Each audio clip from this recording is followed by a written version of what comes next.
నమస్తే, welcome to గాంధీవం. మన దేశ రాజ్యాంగం రాసేటప్పుడు పాకిస్తాన్ కావాలని గొడవ చేసిన ముస్లిం లీగ్ పార్టీకి చెందిన 23 మందిని రాజ్యాంగ సభలోకి తీసుకున్నారనే విషయం మీకు తెలుసా?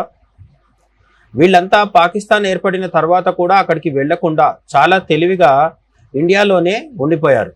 నిజానికి పాకిస్తాన్ కోసం పనిచేసిన వాళ్లే మన రాజ్యాంగం రాయడంలో కీలక పాత్ర పోషించడం పెద్ద విడ్డూరం, అలాగే విషాదం కూడా. అప్పటి నాయకులు నెహ్రూ, గాంధీ వీళ్ళకి రాజ్యాంగం రాసే బాధ్యత ఇచ్చి పెద్ద తప్పు చేశారని చాలామంది చెబుతుంటారు. పాకిస్తాన్ కావాలని అడిగి అది వచ్చాక ఇండియాలోనే ఉండటం అనేది వాళ్ళ దేశభక్తిని శంకించేలా ఉంది.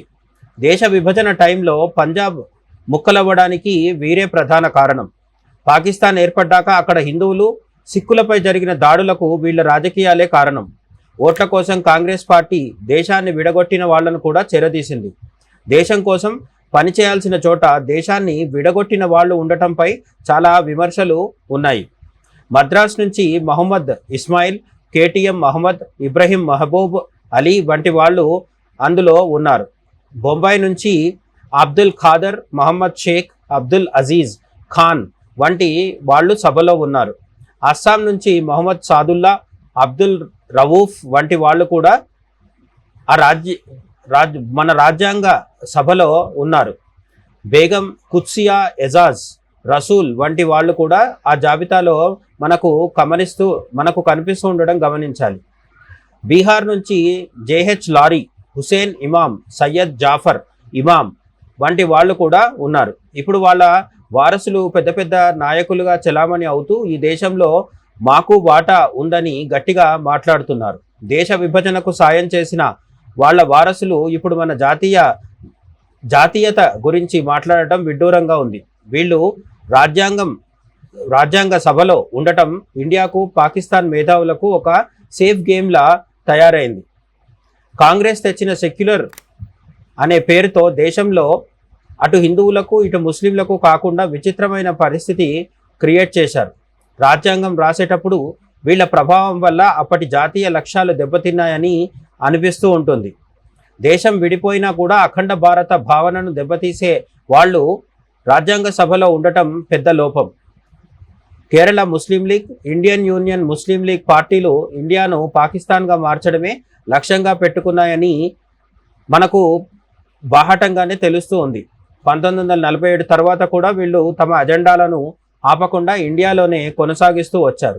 దేశ విభజన తర్వాత కూడా వీళ్ళు ఇండియాలో తమ పట్టును కాపాడుకోవడం వాళ్ళ ప్లాన్. దేశ విభజన రాజ్యాంగ సభలో వీళ్ళు ఉండటం వల్ల మన దేశం మన శత్రువులనే కాపాడినట్లుగా అనిపిస్తుంది. దేశానికి నష్టం చేసే వాళ్లను పెద్ద పొజిషన్లలో ఉంచడం వల్ల మన ఐక్యతకు ముప్పు కలిగింది. వీళ్ళు నిజంగా దేశభక్తులు అయితే పాకిస్తాన్ ఏర్పడినప్పుడే అక్కడికి ఎందుకు వెళ్ళలేదు అనేది అతిపెద్ద ప్రశ్న. కాంగ్రెస్ నాయకులు తమ స్వార్థ రాజకీయాల కోసం దేశ ప్రయోజనాలను పణంగా పెట్టారు. దేశాన్ని విడగొట్టిన వాళ్లను రాజ్యాంగ సభలో పెట్టుకోవడం ద్వారా భవిష్యత్తు రాజకీయాలను వీళ్ళు కంట్రోల్ చేయగలిగారు.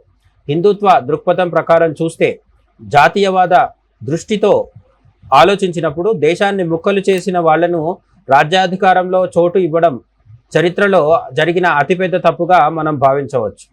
మహమ్మద్ అలీ జిన్నా వెనుక ఆల్ ఇండియా ముస్లిం లీగ్ పార్టీలో ఉంటూ లేదా వేరువేరు వేదికల్లోంచి కూడా అఖండ భారత్ను ముక్కలు చేసి పాకిస్తాన్ ఏర్పాటు చేయాలని కోరిన వాళ్ళు, అందులో ముఖ్యమైన 28 మంది భారతదేశంలోనే అనుమానాస్పదంగా ఉండిపోవడం, వాళ్ళని నెహ్రూ, గాంధీలు రాజ్యాంగ రచనలో భాగం చేయటం, వాళ్ళు రాసిన రాజ్యాంగం ఈరోజు మన దేశంలో చెలామణి అవుతుండటం, అంతా అయోమయంగా, అనుమానాస్పదంగా, అన్నిటికంటే ముఖ్యంగా స్వతంత్ర భారతదేశంలోని మొట్టమొదటి విషాదంగా కూడా మనం చెప్పుకోవచ్చు.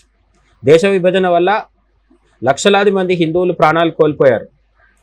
ఆ ప్రాణాలు కోల్పోయిన వారి త్యాగాలకు ఎటువంటి విలువ లేకుండా ఎవరైతే దేశ విభజనకి కారణమో వాళ్లే కూర్చొని మన రాజ్యాంగ రచనలో భాగం అవ్వటం ఇంతకంటే దురదృష్టకరం, ఇంతకంటే అమానుషం, అమానవీయం ఇంకేమైనా ఉంటుందా? మీరేమనుకుంటున్నారో కామెంట్ సెక్షన్లో చెప్పండి. మరో వీడియోతో మళ్ళీ కలుద్దాం. జై హింద్.